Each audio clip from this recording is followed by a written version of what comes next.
So now we want to discuss that if the two vectors A and B are inclined to each other at an angle theta, then what will be magnitude and direction of resultant, and we call it as analytical treatment of vectors. Analytical treatment means mathematics. जैसा कि अगर मैं आपको ये कहूँ कि there are the two forces 3 Newton and 4 Newton inclined to each other at an angle of 60 degree. These two forces of 3 Newton and 4 Newton are acting on a body inclined to each other at an angle of 60 degree, then what will be the resultant force? तो वो कैसे calculate करेंगे? तो इसके लिए we have to consider parallelogram law. उसके लिए हमने उसी तरीके से लिया कि हमने सबसे पहले इसमें क्या लिया है, OPQL is the parallelogram. Now this side OP represents vector A. इसका मतलब ये हो गया कि OP लाइन जो है उसकी मैग्नीट्यूड किसके बराबर है, मैग्नीट्यूड ऑफ वेक्टर A. अब उसके बाद एडजेसेंट साइड OL, इसकी मैग्नीट्यूड B के बराबर है. And now we know that OL is equal to PQ, तो this will also be equal to B. So these are the two adjacent sides of parallelogram which are representing two vectors A and B. तो मैंने अब इस chapter में ये ध्यान देना है भाई, यहाँ मैग्नीट्यूड की जरूरत है, वहाँ वेक्टर नहीं डालना. मैं यहाँ पर ओपी साइड की बात कर रही हूँ कि let us say this is 3 Newton, तो दैट मीन्स कि ये हमने इस पे वेक्टर नहीं डाले. तो अब इसमें जो OQ लाइन है that represents resultant, the diagonal which is passing from the same point.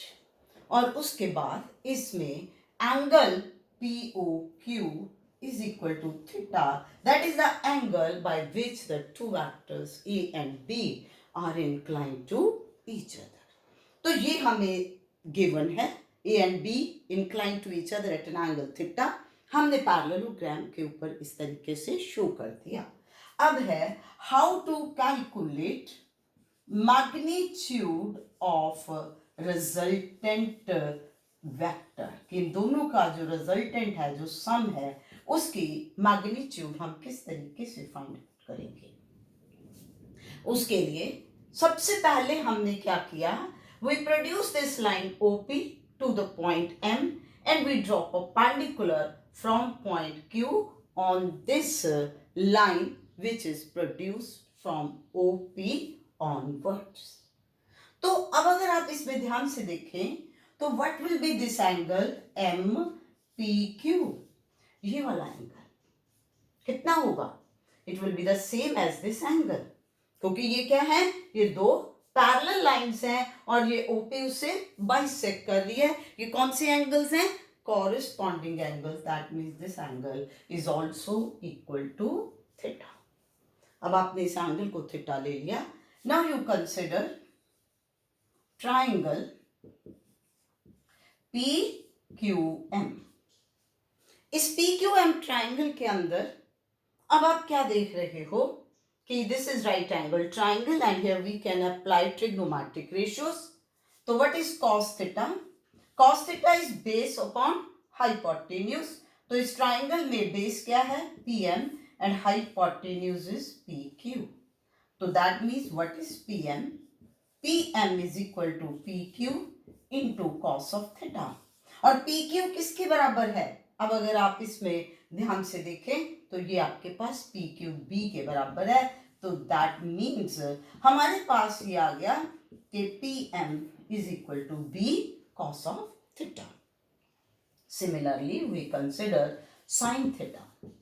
Sin theta is perpendicular side upon hypotenuse, QM upon PQ. So that means what is QM? It is PQ into sin of theta. PQ means B sin of theta. So that means this QM is B sin of theta. तो यानी कि अब हमने इन sides के बारे में कर लिया. अब आप चाहते क्या हो कैलकुलेट करना, इस आर को ही कैलकुलेट करना है ना. तो जरा सोचिए आप इस आर को कैसे कैलकुलेट कर सकते हो. अब अगर हम ध्यान से देखें तो इस आर को कैलकुलेट करने के लिए if you consider triangle O Q M, कौन सा ट्राइंगल लिया? O Q M. इस ट्राइंगल में ये कौन सा ट्राइंगल है? This is right angle triangle. तो इस राइट एंगल ट्राइंगल में you can apply Pythagoras theorem. तो पाइथागोरस थ्योरम क्या आएगी? ओ क्यू का whole square is equal to O M का whole square plus M Q का होल स्क्वायर, क्यू एम या एम क्यू। ये देखो, this base and this is perpendicular, तो hypotenuse square is base square plus perpendicular square. Now what is OM? OM is OP plus PM. And what is MQ? MQ means QM. ठीक हो गया? अब OP आपके पास किसके बराबर है? A. And what is PM? B cos of theta. What is QM? B sin of theta. And what is OQ? R. तो ये आपके पास इसमें बन गया. So this is a point which is in this case कि हमारा जो purpose था वो इसे फाइंड आउट करना था. अब आप इसको खोलोगे, this is a plus B का whole square which is a square plus B square plus 2ab, a square plus B square cos square theta plus 2ab cos of theta plus B square sine square theta. अब इन दोनों को आप ले लो तो आपके पास ये क्या बन गया? ए स्क्वायर बी स्क्वायर कॉमन आ गया cos square theta plus sign square theta plus 2ab cos of theta. So now it is a square plus b square plus 2ab cos of theta. क्यों भाई? Because you know trigonometry में कि cos square theta plus sin square theta is equal to 1. तो that means अब तुम्हें a और b की magnitude पता है और उनके बीच में एंगल थीटा पता है, तो आप मैग्नीट्यूड फाइंड आउट कर सकते हो. और आपके पास मैग्नीट्यूड क्या बनी? a square plus B square plus 2ab cos of theta under the root. So this is the expression which you are getting in this case for the magnitude of the resultant vector. तो इसमें simple हमने क्या किया है, पहले हमें, अब आप अपने माइंड में इसको ऐसे लर्न करोगे कि भाई मेरे को ये फाइंड आउट करनी है तो मैंने ये ट्राइंगल लेना है. अब इस ट्राइंगल को जब लिया तो मेरे को इस डिस्टेंस का तो पता है, so now I want to calculate this distance and this distance. तो ये हमने कैसे कैलकुलेट किया? By applying trigonometric ratios. So this is the simple concept. तो ये आपके पास इस तरीके से मैग्नीट्यूड आ गई. Now next you have to take its direction. अब डायरेक्शन के लिए हम क्या कहेंगे कि let us say this angle is beta. तो बीटा क्या हो गया? Angle which resultant R makes with किसके साथ? Direction of vector P. कि जिस तरफ को वेक्टर पी है उस तरफ की डायरेक्शन अगर हम कंसिडर कर रहे हैं तो रिजल्टेंट वेक्टर कितना एंगल बना रहा है? Beta angle. Now again you consider triangle OQM which is right angle triangle. In this if you apply trigonometric ratio, then what is tangent beta? Perpendicular side upon base, so it will be QM upon OM. Now QM, OM is OP plus PM. That means what is tangent beta? QM means अभी आपने find out किया B sin of theta, OP is A, PM is B cos of theta.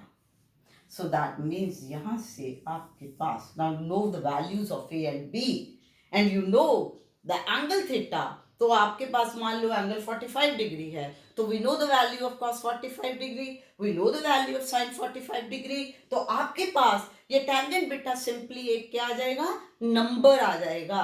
तो उस number से हम क्या find out कर सकते हैं?